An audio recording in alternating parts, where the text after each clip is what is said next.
Brother Eric, Local 308, Union Steward, ATU Delegate, CTA Employee.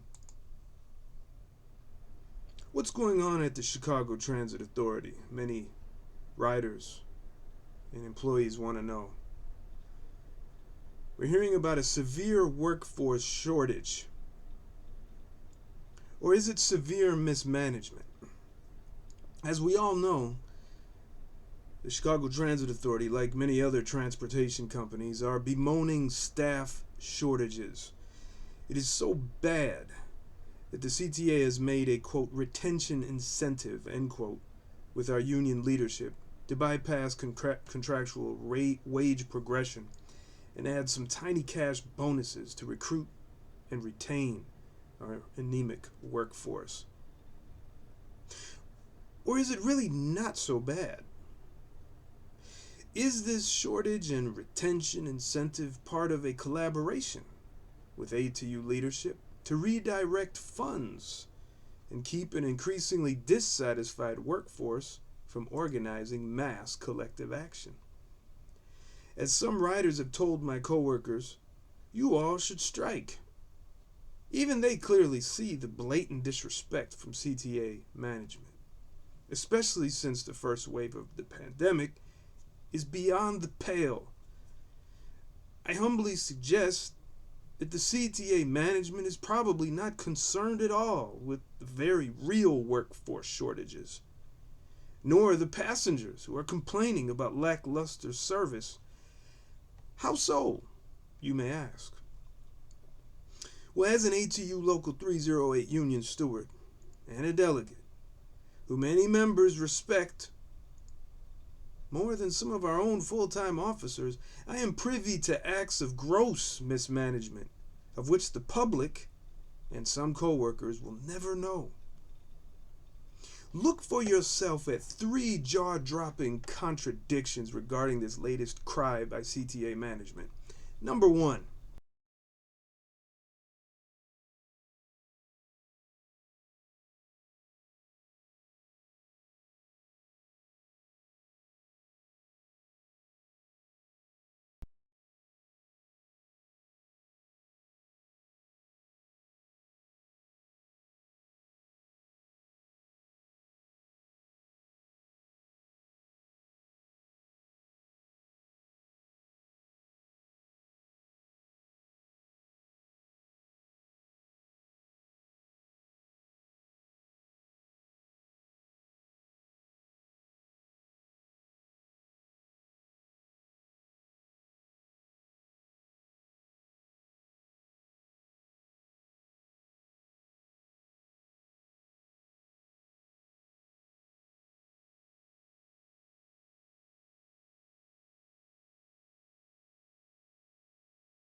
Chemical burns, in some cases being written up for it with draconian violations that can lead to termination.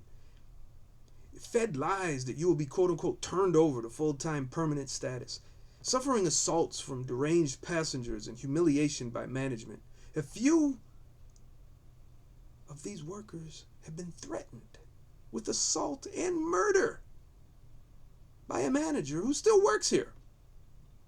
Then, right before Christmas, you received this cynical email message from your employer. Congratulations on your upcoming completion of the Chicago Transit Authority's Second Chance program. We appreciate the dedication and hard work you have displayed while employed as a second chance car servicer or bus servicer with the CTA. We hope you have benefited from your work and training experience.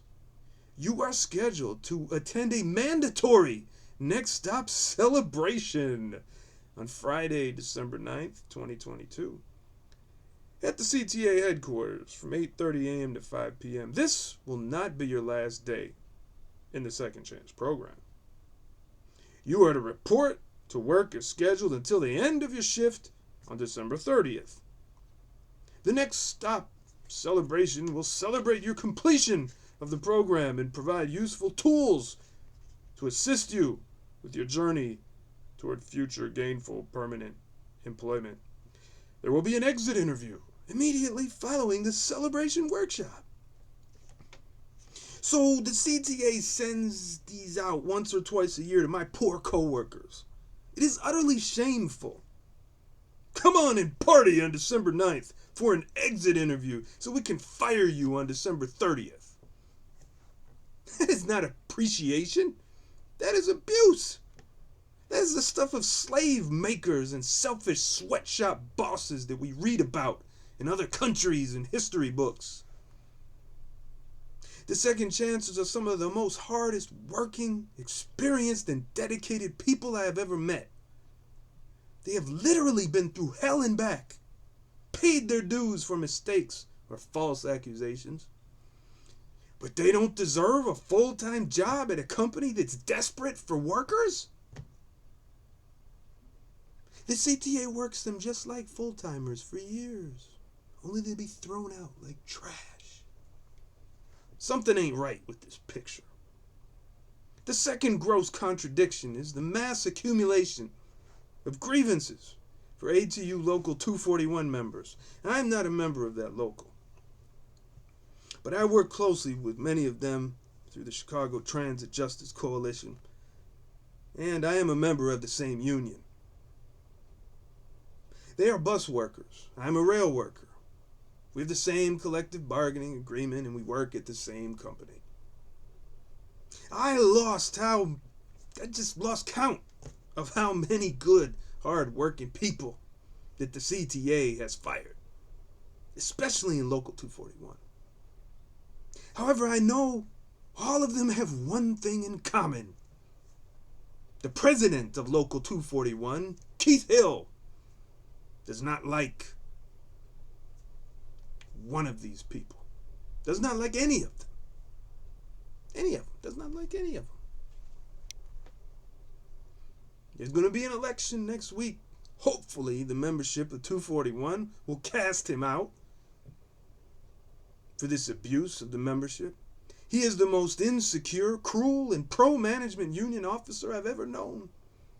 He claims to be anointed by the blood of Jesus Christ, that God will punish his critics, and prides himself on calling managers and police on members who challenge his ideas.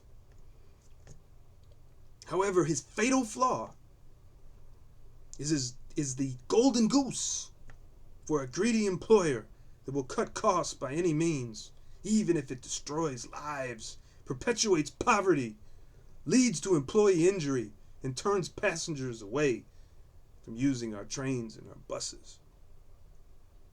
With assistance from his friends in CTA management, this union leader sits on about 2,000 outstanding grievances. Many of these are unjust firings of his critics, along with trifling write-ups that will lead to more firings. Local 241 Secretary-Treasurer candidate Nicole Williams exposes his racket in a video that I link in the article. So if the CTA truly has a manpower workforce staffing deficit, then why keep all these experienced, dedicated people out for months and years? Some have been out so long they've already relocated, retired, or died. The third contradiction is the COVID-19 vaccine mandate. As I write this article, the CTA management is still firing coworkers who are not fully vaccinated. Now, some have gotten vaccinated that get 1 of 2 doses, become extremely ill, even have a doctor note, this is adverse reaction, do not take the second dose. They still fire them. Force them to retire. Thanks to our union presidents, specifically Eric Dixon and Keith Hill,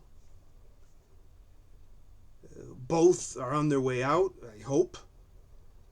Non-fully vaccinated employees had no option for weekly testing. They either comply or go bye-bye. Other ATU local unions 1 testing requirements. Why could we not do it? They never even consulted with us on what we wanted. They just gave the decision to a neutral arbitrator. So here we go. We have more dedicated, hard-working employees thrown out in the street. All the while, the CTA management and some people in union misleadership essentially blame people for being lazy or obstinate rule breakers. Does this make sense to you? However, what does make sense is all of it saves money. It improves bond ratings and makes politicians look good to their billionaire warmongering police state benefactors.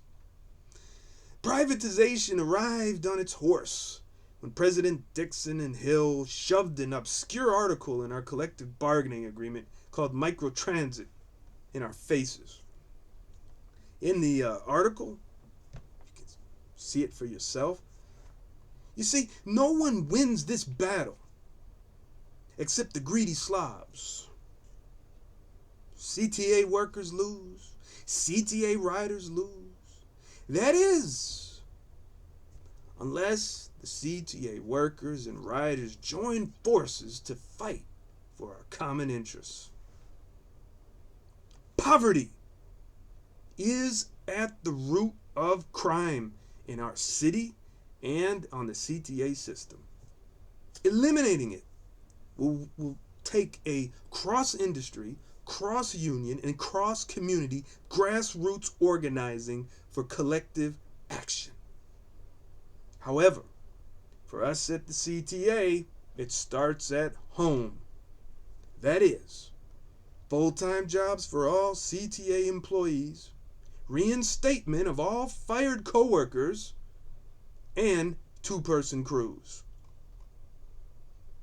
Over the next year, CTA workers and riders will have many opportunities to build a united front for poverty elimination and service improvement. It is up to us, not the CTA overlords, the elected union bosses, the politicians, the lawyers, or the corporations and their forked-tongued advocates. Severe action by us is the only remedy to the severe shortages and mismanagement that plague the second largest public transportation company in the United States.